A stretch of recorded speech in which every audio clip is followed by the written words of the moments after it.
Gazi Husrebegova medresa u Sarajevu obilježila je 447. godišnjicu neprekidnog rada.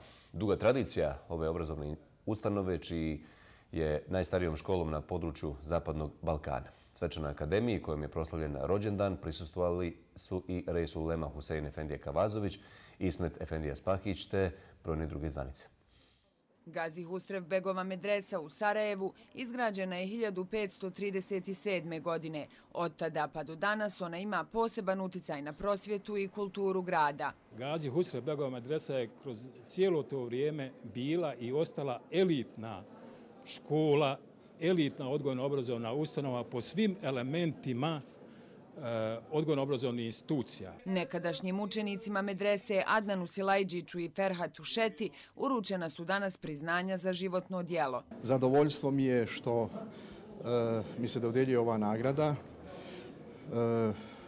škole koja nosi ime velike povijesne ličnosti. Gazi Husrebegova medresa ima posebno mjesto u srcima i dušama muslimana Bosne i Hercegovine pa i šire, i biti đak te škole i biti dio džamata na čijem čelu stoji Gazi Husrebeg je prije svega izuzetna čast i velika odgovornost. Svečanoj akademiji prisustvovali su danas i čelnici islamske zajednice u Bosni i Hercegovini i brojne druge zvanice.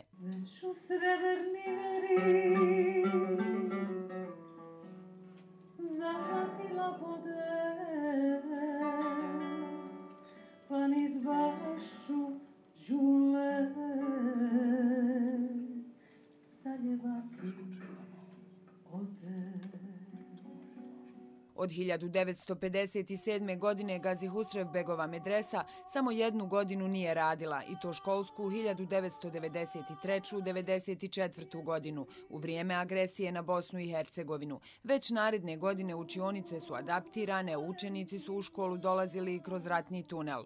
Mislim da još uvijek vlada veliko interesovanje jer i sveštenika osnovnih škola za upis u Gazi Husrebegu, a naravno i druge medrese koje djeluju u sastavu islamske zajednice. 1993. godine medrese su otvorene i u Visokom, Travniku, Tuzli i Mostaru, i za upis u svaku vlada veliko interesovanje. Gazi Husrebegova medresa jedina je koja je od vremena Osmanskog carstva opstala u Sarajevu.